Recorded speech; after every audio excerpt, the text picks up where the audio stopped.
राष्ट्रपति Donald Trump का बड़ा दावा सामने आया है। आज ईरान के साथ डील पर हो सकते हैं हस्ताक्षर, कह रहे हैं ट्रंप। समझौते के तुरंत बाद हॉर्मुज स्ट्रेट खुल जाएगा। ईरान को कोई पैसा नहीं देगा अमेरिका, ये भी कहा ट्रंप ने। ईरान का परमाणु कार्यक्रम खत्म करने का दावा भी किया। प्रोसेस फेल होने पर दूसरे विकल्प मौजूद हैं। ये एक थ्रेट, ये धमकी, ये चेतावनी ट्रंप की तरफ से दी गई है। तो बड़ा दावा यही कि आज ईरान के साथ डील पर हस्ताक्षर यानी कि सिग्नेचर हो सकते हैं, डील हो सकती है।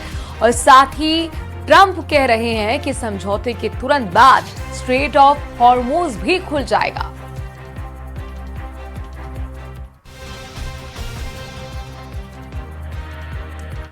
उधर अमेरिका और ईरान के बीच संभावित शांति समझौते की खबरों को लेकर ईरान में विरोध शुरू हो गया है। ईरान के कई शहरों में कट्टरपंथी समूहों ने विदेश मंत्री अब्बास अरगची और स्पीकर कालीबाफ के खिलाफ प्रदर्शन किया है। प्रदर्शनकारियों ने दोनों नेताओं पर अमेरिका के सामने झुकने के आरोप लगाते हुए इस्तीफे की मांग कर डाली। सड़कों पर उतरे लोगों ने समझौते के विरोध में जमकर नारेबाजी की।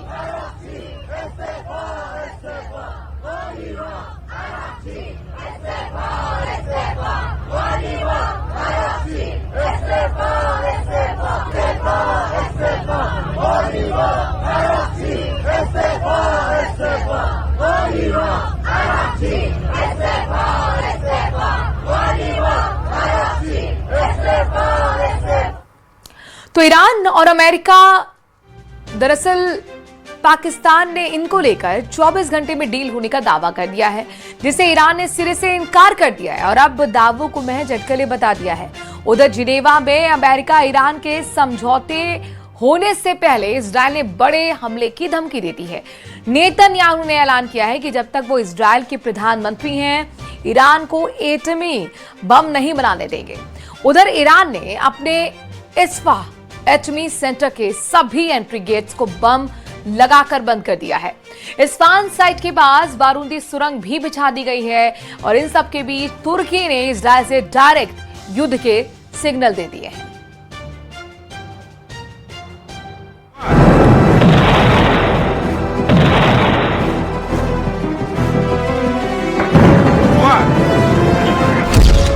ट्रंप को ईरान और इजराइल दोनों ने जबरदस्त टेंशन दे दी है। इजराइल ने तेहरान पर हमलों की धमकी दी है, तो ईरान ने यूरेनियम ग्रेड हथियारों को गुप्त अड्डों पर शिफ्ट कर दिया है। जिनेवा में ट्रंप ईरान से युद्ध समझौते को लेकर जितने खुश थे, उतने ही झटके लगने लगे हैं। इजराइल ने साफ कर दिया है कि ट्रंप की डील से उनके मकसद में कोई तब्दीली नहीं आने वाली। इजराइल ने ट्रंप के शांति के दावों के बावजूद लेबनान पर भीषण हमले जारी रखे हैं।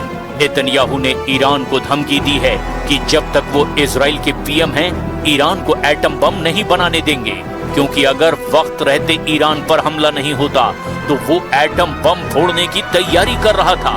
नेतन्याहू की ये धमकी उनके ऑफिस के सोशल मीडिया पोस्ट पर आई।